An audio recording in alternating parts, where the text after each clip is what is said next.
Whistle சின்னத்துக்கு தான் 2 வாட்டி சொல்லிட்டேன். அநீதி, அராஜகம், தில்லு முள்ளு இவை எல்லாம் திமுக முதற்றே உலகம். அட்லீஸ்ட் உங்க டெக்னிக்கையாவது கொஞ்சம் மாத்துங்க பாஸ். ஏய் விஜய் வீட்டு விட்டு வெளியே வா, விஜய் வீட்டு விட்டு வெளியே வா. அப்புறம் என்ன, மைக்கை பிடிச்சாச்சு, வெடியை கொளுத்தி போட்டுருவோமா? 1977 ஜூன் மாதம் நினைக்கிறேன். ஜூன் மாதத்தில் புரட்சி தலைவர் எம்ஜிஆர் அவர்கள் ரேடியோவில் ஒரு பேட்டி ஒன்று கொடுத்தாங்க.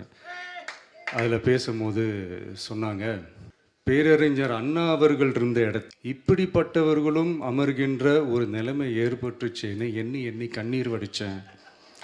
அன்னைக்கு அந்த கண்ணீரை துடைக்க ஆரம்பித்த இயக்கம் தான் அண்ணா திராவிட முன்னேற்ற கழகம்னு சொன்னார்.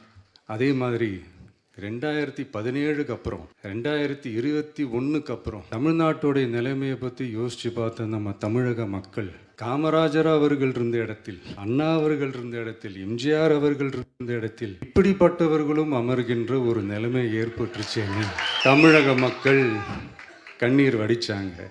இன்னைக்கு இந்த கண்ணீரை துடைக்க ஆரம்பித்த இயக்கம் தான் தமிழக வெற்றிக்கழகம். இப்படியெல்லாம் நம்ம பேசுகிறதுனால கண்டிப்பாக சில பேர் கொந்தளிப்பாங்க. அது பதிலாக நம்ம கவலைப்படக்கூடாது. ஏன்னா கொந்தளிக்கிறது தான் அவங்களுக்கு வேலையே. புரிஞ்சுங்களா அவங்களுக்கு?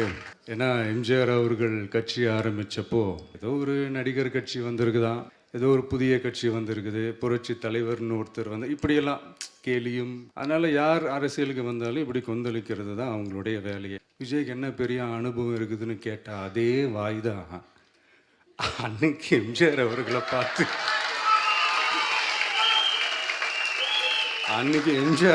பார்த்து அரசியல் அரிச்சுவடி தெரியாதவர், கவர்ச்சியை மட்டும் நம்பி இருக்கிறவர், அட்டக்கத்தி, வாய் விளம்பர வள்ளல்,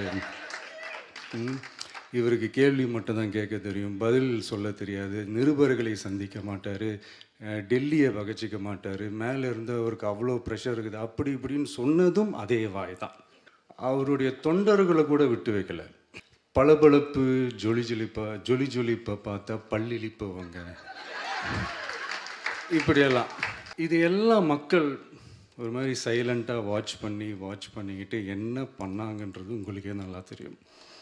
அவர் ஜெயிச்சதுக்கப்புறம் இந்த அரசியலில் பழந்துன்னு கொட்டை போட்ட அனுபவிச்சாலையும் இருப்பாங்கன்னு சொல்லுவாங்கள்ல, அவங்க எல்லாருக்குமே அந்த கோட்டைன்றது ஒரு பகல் கனவாகவே மாறிடுச்சுன்னா பார்த்துங்க.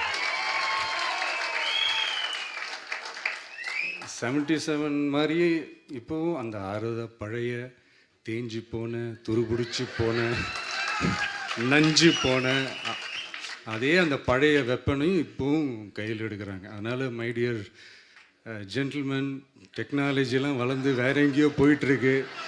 அட்லீஸ்ட் உங்கள் டெக்னிக்கையாவது கொஞ்சம் மாற்றுங்க பாஸ்.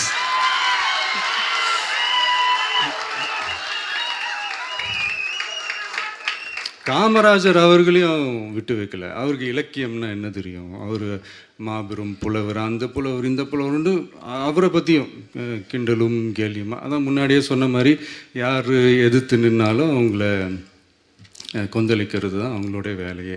50 வருஷத்துக்கு முன்னாடி இருக்கிற அதே தகர டப்பாவை எடுத்து உருட்ட ஆரம்பிச்சிருவாங்க.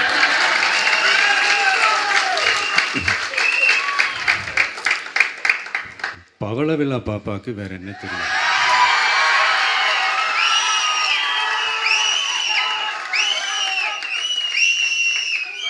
பழைய டப்பாவை உருட்டதானே தெரியும். அதுக்காக நாம் அவங்க பண்ணுற தப்பெல்லாம் வெளியே சொல்லாமல் இருக்க முடியுமா? சொல்லுவோம், சொல்லிக்கிட்டே இருப்போம். நம்மளை தவிர யார் அவங்கள ஏற்று நின்று கேள்வி கேட்கறது? யாருக்கு அந்த தில் இருக்குது?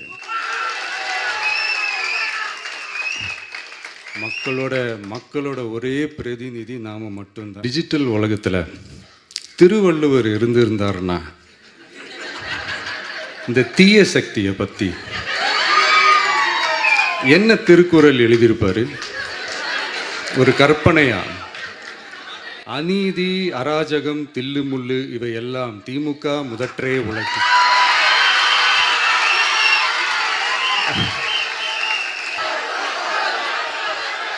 அநீதி, அராஜகம், தில்லுமுள்ளு இவையெல்லாம் திமுக முதற்றே உலகு.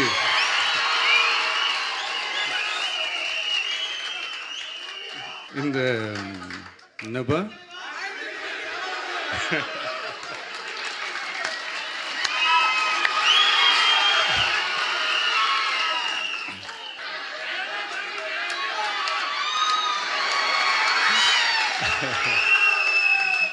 சொல்லிட்டேன், 2 வாட்டி சொல்லிட்டேன். அநீதி, அராஜகம், தில்லுமுள்ளு இவையெல்லாம் திமுக முதற்றே உலகு.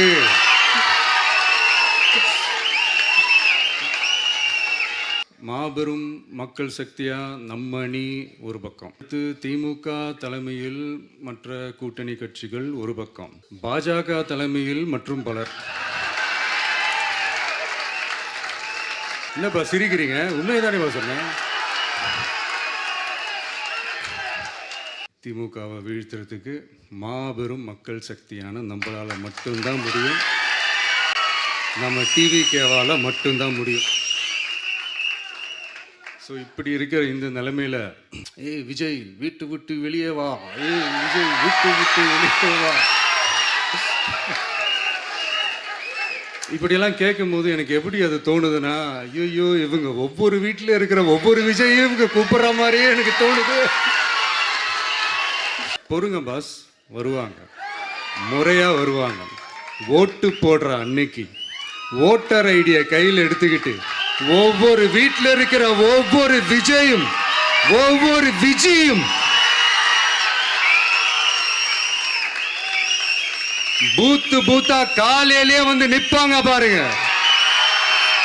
அன்னைக்கு தெரியும் பாருங்க, ஏண்டா இந்த விஜய கூப்பிட்டோன்னு. ஸோ இப்படி பேசினா உடனே நான் சினிமாவா இது அப்படின்ட்டு ஆரம்பிச்சிருவாங்க. நான் சினிமா விட்டாலும் நீங்கள் சினிமா விட மாட்டேங்கிறீங்களாப்பா. கடுப்பில் விட்ட கணிப்பாளர்களுக்கு நான் சொல்லிக்கிறது என்னென்னா, ஒவ்வொரு ஊராக தெருவா வீடு வீடாக போய் நீங்கள் அந்த கருத்து கணிப்பு எடுத்து பாருங்கள். ஒவ்வொரு வீட்லேயும் டிவிக்கு இருக்கிறத நீங்கள் பார்ப்பீங்க.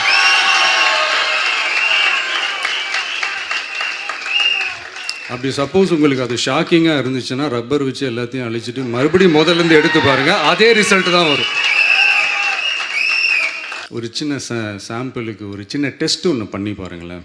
நம்ம சிஎம் சார் இருக்காங்கள்ல, ஸ்டாலின் சார், 2 years பேக் இருக்கும்னு நினைக்கிறேன், ஒரு மேடையில் பேசும்போது சொன்னாங்க, இந்த மாதிரி என்னோட கட்சிக்கு அவங்களோட கட்சிக்காரங்க சில பேர் பண்ணுற அட்ராசிட்டி, ஒரு சில மந்திரிகள் பண்ணுற சில அட்ராசிட்டிஸ்லாம் பார்த்து ராத்திரியில் எனக்கு தூக்கமே வரமாட்டேங்குது அப்படின்னு ஒரு 2 years பேக் இருக்கும். நான் அந்த வீடியோ கூட இருக்குது.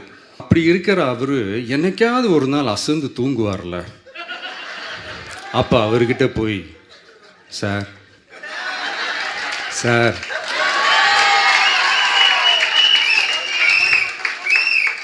எந்த சின்னத்துக்கு சார் ஓட்டு போடுவீங்க அப்படின்னு கேட்டு பாருங்க. விசில் சின்னத்துக்கு தான்.